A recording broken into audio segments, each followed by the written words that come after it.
Bonjour, dans une vidéo précédente, j'ai eu l'occasion de te présenter quelques arguments en faveur de l'existence historique de Jésus. J'aimerais revenir sur l'un d'entre eux, qui est d'une certaine façon le plus important. Alors à l'origine, je voulais en faire une vidéo particulière, puis finalement je l'ai déjà mentionné dans une vidéo précédente. C'est la mort de Jésus. Toutefois, en le mentionnant, il y a eu ensuite plusieurs questions de personnes qui n'avaient peut-être pas forcément compris mon propos. Je me suis donc dit qu'il était important de faire une vidéo séparée pour bien te réexpliquer cet argument et en quoi il est décisif. Alors, si je dis déjà que cet argument est décisif, c'est que ce n'est pas moi qui l'ai inventé ou qui l'ai reconnu. En réalité, à la fin du XIXe siècle et au début du XXe siècle, il y a eu toute une génération d'historiens hypercritiques qui se sont mis à nier toute l'historicité des évangiles. Ces historiens, c'était souvent soit d'anciens prêtres catholiques romains qui ont ensuite complètement perdu la foi, comme Alfred Loisy, soit certains protestants extrêmement libéraux, et en fait qui étaient tellement libéraux qu'ils étaient en fait plutôt athées presque, ou même athées tout court des fois, et qu'en fait ils ne croyaient absolument plus du tout dans les récits bibliques, mais même d'un point de vue historique, ils étaient hyper critiques.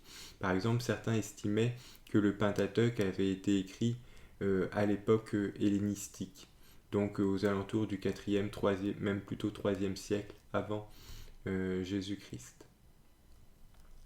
Et donc, il faut préciser que cette histoire hyper critique contre la Bible, en réalité ne concernait pas que la Bible, c'était plutôt une tendance générale de l'époque, et on avait la même chose par exemple en histoire romaine, où on pensait que quasiment toute l'histoire ancienne de Rome était une pure légende.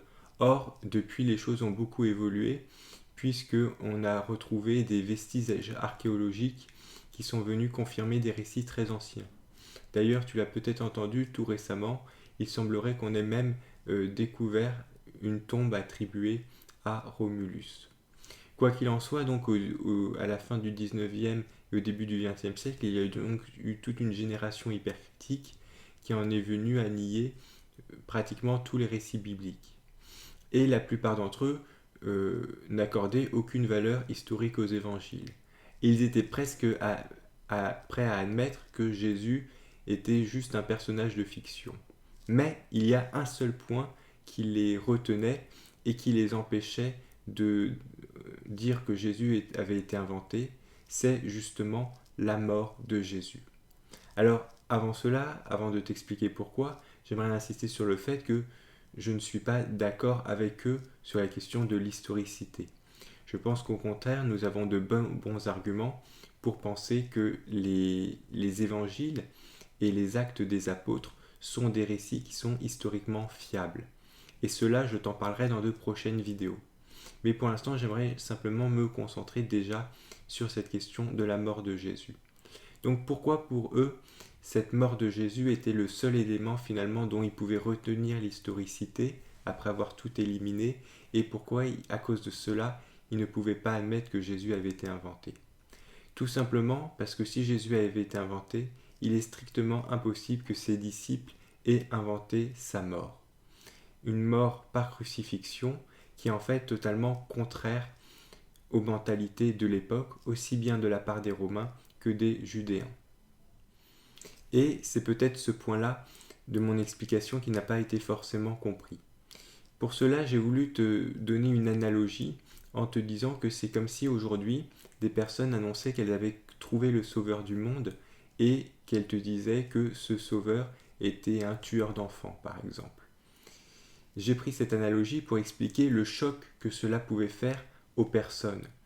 C'est-à-dire, il faut bien imaginer que qu'est-ce que par exemple pouvaient ressentir des Romains à qui l'on annonçait que le sauveur du monde avait été crucifié. Pour cela, il faut comprendre ce que c'était que la crucifixion dans le monde romain. La crucifixion dans le monde romain, c'était le pire des châtiments qui était notamment réservé aux non-citoyens romains, et en particulier aux esclaves. Alors ça remonte un peu à un siècle, mais c'était encore très présent dans les mémoires. Tu as par exemple la révolte de Spartacus, où à la fin de cette révolte, tous les prisonniers qui ont été attrapés sont crucifiés le long de la route. Et d'une façon générale, la crucifixion est considérée comme le pire des châtiments, vraiment le plus ignoble. Et donc, parler de quelqu'un qui est crucifié, c'est parler de quelqu'un qui est en marge de la société, qui est contre l'Empire romain, enfin qui est vraiment infréquentable. Et donc c'est pour cela que j'ai utilisé cette analogie. Bien évidemment, cette analogie est valable pour les citoyens romains qui entendent parler de Jésus, pas pour les disciples. Bien évidemment, pour les disciples, Jésus n'a rien à voir avec un criminel. Ils savent qu'il est innocent. Mais pour un Romain qui entend parler d'un Jésus crucifié, c'est la première chose à laquelle il pense. Et c'est pour ça que j'ai proposé cette analogie, cette comparaison. Du côté des Judéens, c'est la même chose. Dans la Bible, la crucifixion est assimilée à être pendu sur le bois. Or, il y a un verset cité par l'apôtre Paul qui dit « Maudit est quiconque est pendu au bois ». Et donc, être pendu au bois, être crucifié, est assimilé à une malédiction. Et donc, il est bien évident que le Messie ne peut pas terminer de la sorte. Alors, on dit souvent, ce qui est vrai, que les Israélites attendaient un Messie victorieux, et on le voit d'ailleurs dans les évangiles, même s'il semblerait que certains aient aussi envisagé un Messie qui puisse être souffrant. Et en particulier, il y a une distinction entre le Messie ben Yosef et le Messie ben David. Mais je t'en reparlerai plus en détail. Toutefois, ce qui est certain, c'est que l'idée d'un Messie qui termine crucifié n'est absolument pas dans la conception israélite de l'époque, et en tout cas est très dur à accepter. Et la meilleure preuve de cela, c'est que les deux grandes religions entre guillemets concurrentes du christianisme vont justement n'accepter que la moitié de cette affirmation.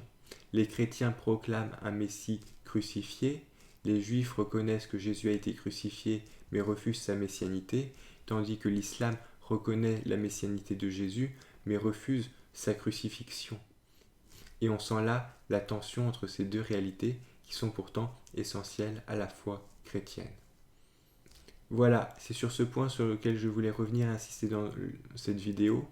Dans les années où les historiens ont été les plus critiques, fin du 19e, début du 20e siècle, et où ils ont voulu éliminer toute l'historicité des récits bibliques, il y a un point qui les a retenus, un point qui les a empêchés d'admettre que Jésus était une fiction, une invention, c'est bien sa mort. Ils estimaient, et avec raison, qu'il est impossible que les disciples aient pu inventer une telle chose. D'autant plus que ces disciples ont ensuite été à leur tour prêts à mourir pour Jésus. Peut-on réellement être prêt à mourir pour un mensonge que l'on aurait inventé? C'est complètement invraisemblable.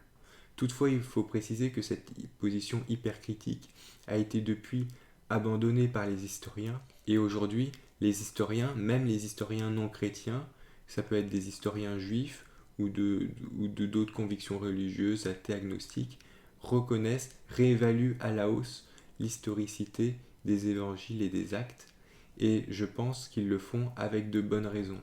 C'est ce que je t'expliquerai dans de prochaines vidéos. Auparavant, j'aimerais quand même revenir sur quelques commentaires qui ont été faits suite à ma vidéo sur la question méthodologique concernant l'existence de Jésus. Je te dis donc à bientôt pour une prochaine vidéo.